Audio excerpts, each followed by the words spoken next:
lá, boa tarde, gente. Ui, desculpa. Não, é que vai ser na voz mesmo. Recomendo vocês a não ficarem muito no fundo, porque no final da palestra eu vou estar falando assim. Então, por favor, quem puder, vem pra frente, para garantir que eu consigo até o final da apresentação, tá? Tentar projetar o máximo possível a voz. Ó, tem aqui também. Vai ser de... Cadê? Deixa eu achar. Deixa eu só explicar, fazer umas explicações. Isso aqui é um anestésico. Se eu começar a ter crise de tosse, peço desculpas, mas daí eu vou apelar para ele. Bom, boa tarde, gente. Meu nome é Lívia. Eu vou começar a me apresentar. É Lívia Gabos. Eu participo da comunidade do Afrotech e do Training Center. Ano passado, eu dei aula na DEVA, que é uma associação de deficientes visuais aqui de São Paulo. Dei aula de programação, back-end, front-end e parte de PHP. E foi lá que eu conheci o Felipe, que vocês estão conhecendo aqui, que ele vai se apresentar depois. Atualmente, eu sou instrutora na Lura, trabalho há mais de 10 anos com parte de testes, parte de UX como um todo. E nesses 10 anos também sempre trabalhei com a parte de usabilidade e acessibilidade. E lá eu sou instrutora na plataforma da Lura. E vocês devem estar pensando, tipo, eu achei que ia ter uma mulher aqui do meu lado, não um homem grande. Então eu vou explicar para vocês o que aconteceu com a Michelle. Olá, gente, tudo bem? Eu sou a Michelle. Era para eu estar indo para palestra junto com a Lívia, mas aconteceram uns imprevistos, né? E eu me mudei para Florianópolis de volta. Talvez ainda no fundo apareça uma chuvinha. Só para explicar, é um vídeo, tá, gente? É que coisas acontecem. E a gente vai falar sobre acessibilidade ser um requisito funcional. Antes de falar isso, quero dizer que eu tenho 25 anos, eu sou front-end, eu sou deficiente visual, sou cega, eu trabalho na Resultados Digitais e sou especialista em acessibilidade. E esse era o leitor de tela da Michelle. Ela vai fazer uma outra participação também no final, mas vai ficar mais para o final da apresentação. E agora é a apresentação do Felipe. Bom, boa tarde, pessoal. Todo mundo acordado depois do almoço? Obrigado. Não, vamos manter o pique, hein? Eu sou deficiente visual, tenho só percepção de luz. Eu fiquei cego há 5 anos, mas durante a palestra eu vou conversando com vocês sobre isso. Só pra gente aqui se situar, quem de vocês aí é front-end? Levanta a mão. Pegou, né? Pegou. Galera, vocês também têm que ser acessíveis comigo. Quando vocês levantarem a mão, vocês falam eu, tá bom? Então, quem aí é front-end? Eu! Valeu. Quem é back-end? Eu! Tem Bastante. alguém da área de gerência? Não. Tester? Não. Agora é. Aê! Aqui não funciona. E vocês esperam o que de acessibilidade? Vocês já sabem o que vocês vão encontrar aqui? Beleza, vai ser bom então. Você trabalha onde, Felipe? Bom, eu sou QA, representando aqui nosso amigo também. Eu trabalho com testes voltados para acessibilidade numa startup, no 5º andar. Então vamos lá.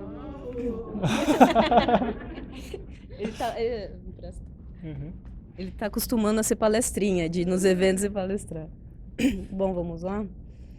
Então, o que é? Além de todos os princípios da W3C. Peraí, spoiler. Spoiler, deixa ali. É um teaser. Bom, então vamos lá. O que é acessibilidade? Essa é uma grande definição, tá, na apresentação da acessibilidade web, que é uma definição conceitual do que é.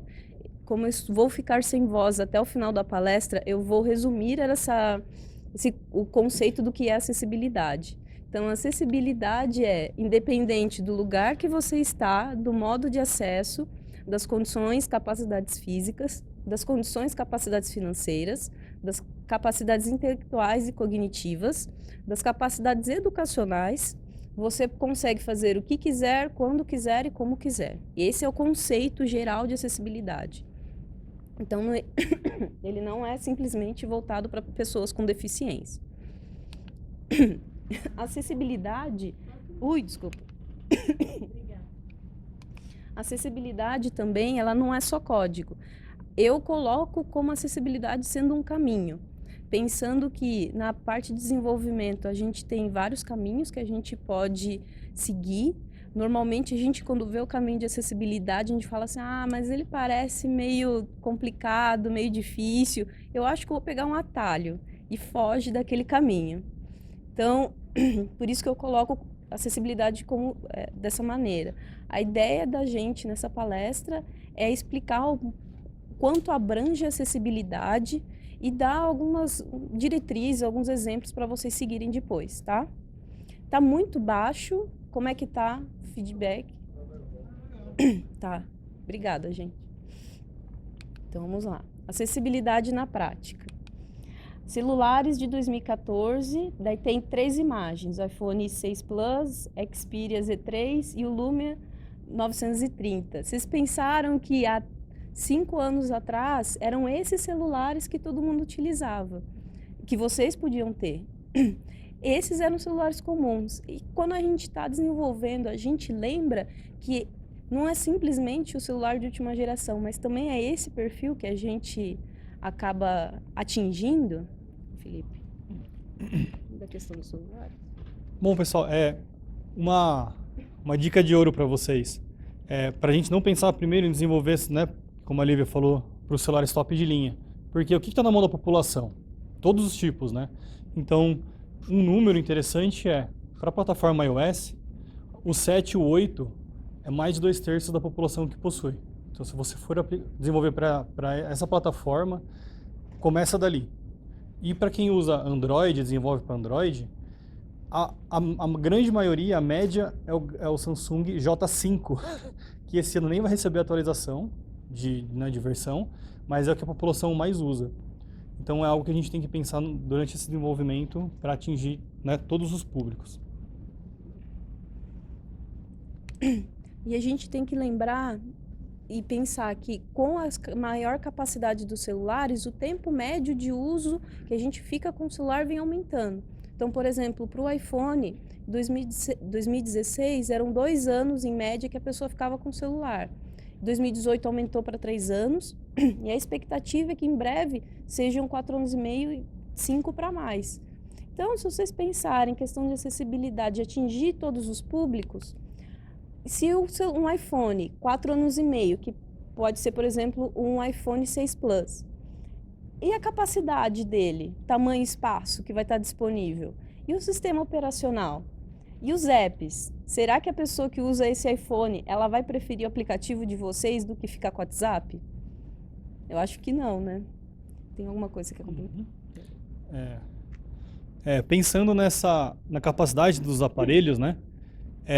Uma comparação bem brincando assim, o computador da Apollo 11 era mais fraco que um Arduino, e hoje a gente tem celulares cada vez mais potentes, e é o motivo deles começarem agora a durar de 3 anos e meio a 4 anos no nosso bolso. A gente não tem mais essa necessidade de trocar a cada 2 anos, por exemplo. Então, continuando a acessibilidade, vou falar um pouco da internet móvel no Brasil. Aqui tem um mapa do site da CIMET, que mostra pontos laranjas onde tem maior amplitude de sinal móvel. Então, no Sudeste e o estado de Goiás, Sudeste, Sul, são as regiões e o estado com maior capacidade, maior pontos disponíveis de internet móvel. Se a gente for reparar no mapa, dando um close mais de perto, apenas no litoral do Nordeste que tem maior áreas de internet móvel disponível. No norte é quase nada. Então, se a gente pensar que a população norte, centro-oeste, nordeste são quase 45% da população, a gente não pode simplesmente focar na área que tem mais internet. A gente tem que pensar que as nossas informações, aplicativos, site, tem que ficar disponíveis a todos. Que não tem a melhor internet, não tem 5G ou tem 2G e olhe lá quando tem. Então a gente tem que lembrar desse público. Dessa parte, tudo bem? Só falar da aplicação. Ah, tá. Então, em cima desses números, se a nossa aplicação depender muito do carregamento instantâneo da internet, muitas pessoas vão desistir de usar a nossa aplicação, o nosso site, por conta desse tempo de carregamento. Então, a gente tem que fazer testes com velocidade lenta, para atingir desde o público, né, menos favorecido até né, aqui em São Paulo, quando o 4G funciona também. Tem uma pesquisa disponibilizada pela CETIC com relação à quantidade de domicílios com acesso à internet banda larga. É uma pesquisa que foi feita de 2013 a 2016. E tem uma tabela com as informações separadas por região. Se a gente for dar um destaque, no Nordeste houve uma diminuição de 12% de pessoas com acesso à banda larga e no Norte houve um aumento de 24%. Mas se vocês forem olhar na tabela, esses 24% no último ano de 2016 não chega a mais de 50% da população. Então, o que subiu 24% foi de quase nada a um pouco mais. Agora, o número real é 44,7%. Então, não são todas as pessoas, grande parte da população, na verdade, não possui acesso à banda larga nas suas casas. Muitas vezes eles dependem da internet do celular para se comunicar. A gente tem que lembrar dessa população quando a gente for criar aplicações, pensando assim, não, ele baixa de casa, mas às vezes ele pode não ter acesso à internet em casa. Tem também, nessa pesquisa, foi disponibilizado com relação à separação por classes sociais. Então, também de 2013 a 2016, a classe A, houve um aumento de 23%. Foi para 90% da população classe A ter acesso à internet banda larga. Mas a D e E, houve uma redução de 23%. Então, da população que era, da classe D e E, que era 50% em 2013, foi para menos de 40%, 38% em 2016. Então, quem é a população que nós estamos tentando atingir com o que nós desenvolvemos? É só o top de elite, A e B? Ou são para todas as pessoas? Você quer comentar uma coisa disso? Tá. E também tem a questão de inglês. Existe uma frase que todo mundo tem que saber inglês hoje em dia, mas só 95% da população do Brasil não fala inglês fluente. Entende, às vezes, uma grande porcentagem, algumas palavras, mas não consegue entender, não consegue conversar. E existe uma característica interessante que o Felipe vai explicar, que é como é que funciona para pessoas com deficiência visual aprenderem inglês. Felipe, tem umas imagens estranhas, explica para o pessoal o que é que está no slide.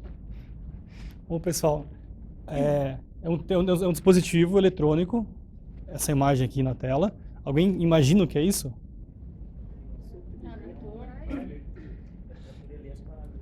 Isso, exatamente. Assim como uma pessoa, né, que enxerga, não tem deficiência, usa livros para estudar outras línguas, qualquer coisa, a gente tem que usar braille. Só que o braille, ele é perecível, né? Ele é no papel. Você põe na mochila, alguém te empurra no trem, você perdeu o livro inteiro. E um livrinho da grossura assim, é dessa grossura no braille. Sabe? O que é um dedo. É isso, desculpa, perdão, gente. O que é um dedo, assim, um livrinho de inglês, em braille triplica, pelo menos. E a gente tem tecnologias assistivas. Essa imagem é um aparelho, chama linha braille ou display braille. Esse daqui da imagem, ele é fabricado na Índia, numa startup. O da direita. Ele tem Isso. Tem um comprido, que é o de 20 caracteres. Mais ou menos, e o outro pequenininho que de 20, de pequeno de 20. Isso. Então, o da direita, ele é fabricado na Índia, vendido nos Estados Unidos, aqui no Brasil ele nem chega. É apenas $500 e ele tem SD card, tem Bluetooth e conexão via USB. Então, com isso a gente coloca lá o nosso TXT e tem acesso à leitura, né? A gente lê em braille e tem que levar isso daí para cima e para baixo. E se quebrar, como aconteceu com o meu, manda de volta para os Estados Unidos para trocar. Isso permite, né, torna possível que a gente estude, mas tem um investimento que poucas pessoas conseguem, né? E assim, comparando esse que eu uso da Índia, um americano custa de 6 mil a 12, 15 Reais ou reais. De 2 mil até 12, 15 mil. A minha professora também, ela é especialista em dar aula para pessoas com deficiência. Ela é uma americana que dá aula no Brasil. Dada a dificuldade de a gente achar professores, escolas de inglês aptas, né, a disponibilizar esse material. Mais alguma coisa? Então, tá ótimo. Deixa eu continuar. Bom, então, a questão da acessibilidade, agora adulto, o Felipe teve a possibilidade de ter acesso a esse tipo de recursos, tanto tecnológicos quanto a possibilidade de poder fazer esse tipo de aula. Não é barato, não é tão acessível a todos. Então, eu vou passar um pouco de números. Teve o censo de 2010, quando nesse censo foi visto que quase 24% da população tem algum tipo de deficiência. Deficiência visual são 18,6%, auditiva 5,10%, motora 7%, mental ou intelectual 1,4%. Mas houve uma atualização nesses números. Com o censo, houve uma atualização nesses dados do censo em 2015 e agora próximo de 7% da população é considerado que tem deficiência, que na verdade eles estão considerando apenas as pessoas com severidade alta na deficiência. Então as pessoas, por exemplo, que tinham baixa visão ou que tinham uma deficiência leve, alguma coisa assim, não estão sendo mais consideradas. Mas se a gente for voltar nos dados do censo, essas pessoas não sumiram. Elas só não serão mais consideradas no censo. Mas a gente ainda existe uma população de 24% de pessoas com algum tipo de deficiência. Elas não desapareceram porque o censo vai ignorá-las. Ok? Tem isso alguma coisa ou não? Não. Existe a questão, por exemplo, da baixa visão, que ela vem com a idade. Algumas deficiências visuais, por exemplo, a degeneração macular, o glaucoma e a catarata, são deficiências que vêm com a pessoa com o tempo, com a idade. E a única dessas aqui, a catarata é a única que é reversível. Mas também, além disso, temos também as pessoas idosas que começam a ter esse tipo de deficiência. Por exemplo, em 2018, 13,4% da população, quase 30 milhões, são consideradas pessoas idosas. E em 2055, vão ser 30% da população. Então, a gente tem que pensar que aquelas pessoas com aquelas deficiências vão aumentar cada vez mais conforme os anos forem passando. Então, a gente tem que pensar muito além. E a gente tem que pensar não só agora, mas que essas pessoas, que elas podem enfrentar no futuro. E também existem outros casos, como o do Felipe. O Felipe vai explicar um pouco da história dele. Bom, pessoal, eu nasci sem nenhuma deficiência. A partir dos 20 anos de idade, eu fui considerado baixa visão, por conta de uma degeneração na retina.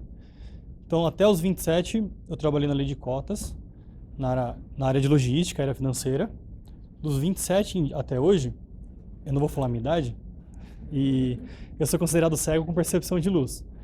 E nesse processo, ficando cego e tendo que me adaptar, que eu fui entender a dificuldade que as pessoas com deficiência têm. E desde os 20, que eu fui baixa visão, eu quis só continuar minha vida normal, com esporte, com mobilidade, com tudo. E é uma dificuldade extrema, assim. Na época que eu fiquei cego, que eu fui me reabilitar, eu conheci o desenvolvimento, passei por braille, mobilidade, informática, desenvolvimento acessível. E vou contar para vocês mais para frente, mas assim, eu tive a oportunidade de trabalhar com a minha deficiência para ajudar que outras pessoas não passem por que eu passei. tem 11 minutos. E também tem outras deficiências. Como eu estou falhando a voz, o Felipe, eu vou ficar de papagaio e fazer jogral aqui. Tem auditiva. Bom, gente, meu leitor de telas aqui tá engasgando, mas a gente vai fazer um joguinho. Eu acho que é vírus, mas não se aproxima, pode ser gripe. Pode falar da deficiência auditiva da sua experiência. Bom, gente, sobre deficiência auditiva, né? Olha que engraçado, no meu departamento tem um cego e um surdo trabalhando do lado do outro. Mas assim, isso é uma experiência muito legal. Por quê? Eu aprendi muita coisa. Por exemplo, não é porque a pessoa é surda que ela é muda. Nunca chamam uma pessoa de surdo muda, eles vão ficar muito bravos. Porque eles conseguem emitir som, ele grita na sua cara se você vacilar, se você for mal educado, sabe? E alguns só falam em libras. É uma linguagem, não é só um sinal. A gente aprende português, eles aprendem libras, tem regras gramaticais para isso. Outros são alfabetizados e oralizados, então eles conseguem ler nossos lábios. Você não precisa falar gritando com eles, nem comigo. Mas, porque essa pessoa quer sentar! Né? Deficiência motora. Sobre agora deficiência motora, muitas aqui já podem ter, né, contato com pessoas deficientes, que andam de cadeira de roda, andam de muleta, mas se você não torce o pé, não é uma deficiência motora temporária, ela também é situacional, dependendo de onde você está, você não consegue fazer muita coisa. Por exemplo, se você quebra o braço, você só tem que usar o celular com uma mão. Ou se uma mãe está amamentando um filho, ela também. Então isso é uma deficiência temporária, situacional, no caso, né? Cognitivo. Sobre mental e cognitiva. Na mental tem a paralisia cerebral, né, que tem vários níveis que atinge a pessoa. Na cognitiva, tem pessoas, por exemplo, com descalculia. Ela não entende símbolos matemáticos. Então, se no fim do seu formulário você colocar 2, sinal de mais, 2 igual, e deixar para a pessoa preencher, ela não preenche. Simples assim. Então, no CAPTCHA, no caso que estou citando, né, para ver se é um robô que está ali. Então, sempre transforma isso num texto. Pessoas dislexas. Use as palavras claras. Tem uma discussão, mas ainda palavras sem gênero, né? Obrigados. Uma pessoa com... então, no meu caso, o meu leitor de tela vai ler errado e uma pessoa com dislexia também não vai entender aquela palavra. Você usar um X. Isso, se você colocar um X ali no obrigados, no fim da palavra. E também pessoas do espectro autista, evite também usar metalinguagem, sabe? Vem aqui fazer a festa com a gente e vai bombar. Aí a pessoa fala, nossa, vai explodir, não vou lá não. Porque elas entendem no ponto literal. O que mais? Só ótimo. Peraí. E os requisitos? Qual que é? Peraí, daí eu falo essa parte. Agora volta o papagaio. E os requisitos, né, que a ideia da palestra era falar sobre requisitos. Então, agora uma pessoa... volta pro Felipe. Uma pessoa cega.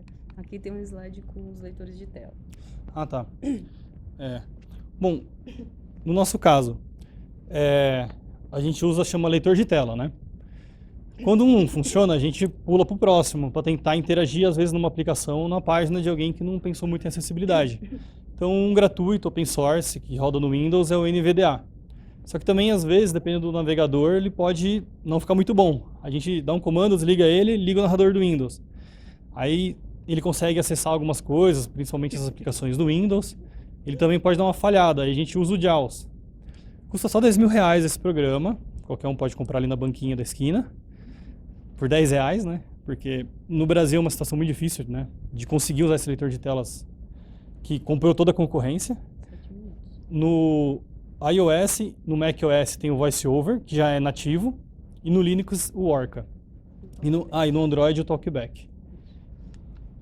Como funciona o leitor de tela? Aquele fluxo. Bom, o leitor de telas, ele atende a nossos comandos, pode ser de teclado, de gesto no celular. O leitor de telas, ele solicita para a API, que solicita para o navegador de telas, que pode trocar, dependendo de como a gente quer navegar, porque cada um atende de uma coisa. Esse navegador, ele solicita para o servidor essa informação. E aí ele vem devolvendo para o navegador, para o API, para o leitor de telas, a gente tem um retorno, muitas vezes, sonoro. Só que tem pessoas que podem ter retorno em Libra, retorno em código Morse, se ela for surdo-cega, por exemplo. E quando não funciona, Isso, né? é quando não funciona. Só que muitas vezes a gente faz todo esse caminho, dá o comando para o leitor, que dá o comando para a API, que dá o comando para o navegador, que solicita para o servidor, que não tem nada, não está tagueado, não está com os códigos certos, e não volta nada para a gente. É por isso que a gente faz essa ginástica de trocar de leitor de tela, trocar de navegador e tentar utilizar esse serviço. Demora do requisito funcional, eu falo. Quer que eu falo? Peraí. Então, o requisito funcional. A gente vai disponibilizar depois também. Tanto vai ficar com a equipe quanto pela internet. Não. Vamos falar com a gente depois, né? Requisito funcional, ele representa o que o software faz em termos de tarefa e serviços. Então, é aquilo lá que o gerente fez uma solicitação de uma tarefa, é um requisito funcional. Requisito não funcional, ele descreve como o sistema fará uma função. Então, performance, acessibilidade são considerados requisitos não funcionais. Então, requisito funcional é o que o software faz e o não funcional é o como. Agora, por favor, fala aquele exemplo. Quer que eu fale? Começa a falar. Se, por exemplo, a gente coloca eu não trabalho com o Felipe, eu vou pegar lá Quinto Andar. Tem uma tela com uma busca de casas. Nessa busca é colocado que tem que ter um requisito não funcional de acessibilidade, tem que funcionar, por exemplo, com VoiceOver. Ok. Se for implementado esse requisito não funcional, ele consegue acessar a informação com o leitor de tela VoiceOver. Então, a função de busca, por exemplo, de buscar casas, ela funciona. Mas se não for implementado o requisito não funcional, eu não tenho acesso à função, ao que está acontecendo, a busca. Então, não simplesmente adianta pensar que o não funcional é importante ou eu posso pensar nele depois. Ele tem ação direta no requisito funcional.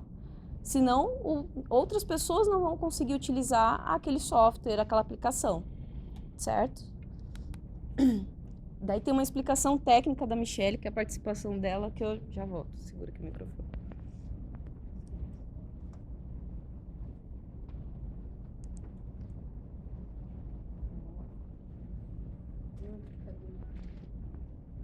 Cadê os spoilers?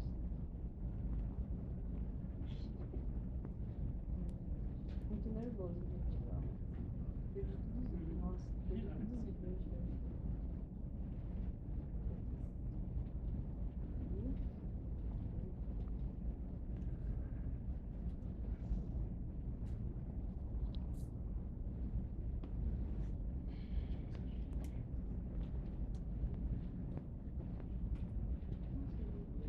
o celular travou.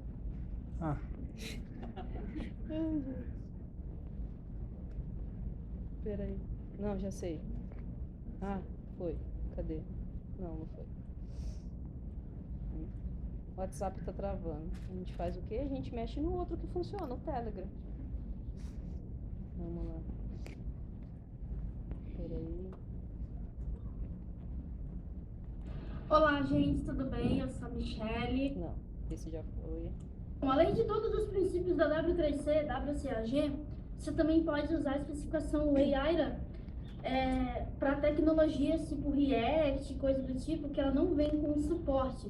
Então, assim, por exemplo, o ARIA ajuda a dar sintaxe para o nosso código e a dividir o nosso código de forma que os leitores de tela entendam o que está acontecendo. Então, aqui a gente está navegando no menu, aqui a gente está navegando em, sei lá, no formulário. Também ele dá auxílio para a questão de tooltip, hover, até para questões de formulário descritivo. Então, geralmente, quando eu trabalho com acessibilidade, eu aplico o ARIA, né? Porque as tecnologias de hoje, React, O jQuery dá muita acessibilidade, mas o React não dá tanta, e é o que a gente tem de mercado hoje. E a questão de teste também, que eu consigo colocar dentro dos meus testes ali com Jest, coisa do tipo, as tags de acessibilidade, né? Consigo testar exatamente o que meu usuário vai ver.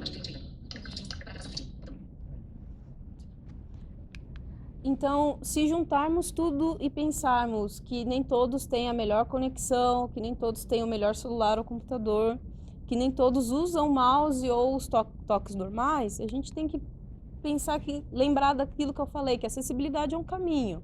São todas as pessoas que participam do processo de desenvolvimento que podem impedir, negligenciar, não se importar ou desconhecer a aplicação de acessibilidade.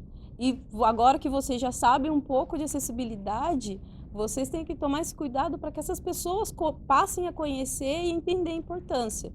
Felipe vai contar um pouco rapidinho, bem rápido, a vivência dele com as outras equipes. Bom, pessoal, aonde que vocês acham que nasce a acessibilidade no projeto? Pode chutar que estamos aqui para isso. Concepção. Mas que parte da concepção? Planejamento, isso. Bom, E você ter... então vamos lá. Quando eu entrei na equipe de QA, muita coisa voltava, que é o cara chato que manda voltar tudo, né? Em cima da hora. Mas é fácil voltar e o desenvolvedor corrigir. Só que tem um momento que não dá mais para voltar para o designer. Então, nessa concepção, eu comecei a interagir com os designers, porque o layout tem que ser padrão, os botões tem que ter, não pode ser voltar depois anterior, depois, sabe, cancelar no mesmo lugar. Tem que ter uma organização. Quando ele também faz o design, tem que ter espaço para acessibilidade. Por exemplo, o movimento de pinça. O leitor de telas não faz isso, o leitor de telas só aceita gestos. Então, se eu tiver que interagir com uma aplicação com movimento de pinça, eu estou fora de ser cliente daquela empresa. Então, a gente passa desde os designers, que deixam espaço, quando o designer passa para o desenvolvedor, a gente comunica para o desenvolvedor. Aqui você coloca como título, aqui você tem que ter essa interação, você tem que falar qual botão está selecionado, quando está selecionado, para depois chegar no QA e a gente conseguir testar só o que realmente importa e ele está acessível 100%. Então, desde a concepção e passa por todos, tanto desenvolvedores back, desenvolvedores front, designers, todos da equipe têm que pensar nessa questão. E é isso. Muito obrigada a todos por ter assistido e as gafas. Isso.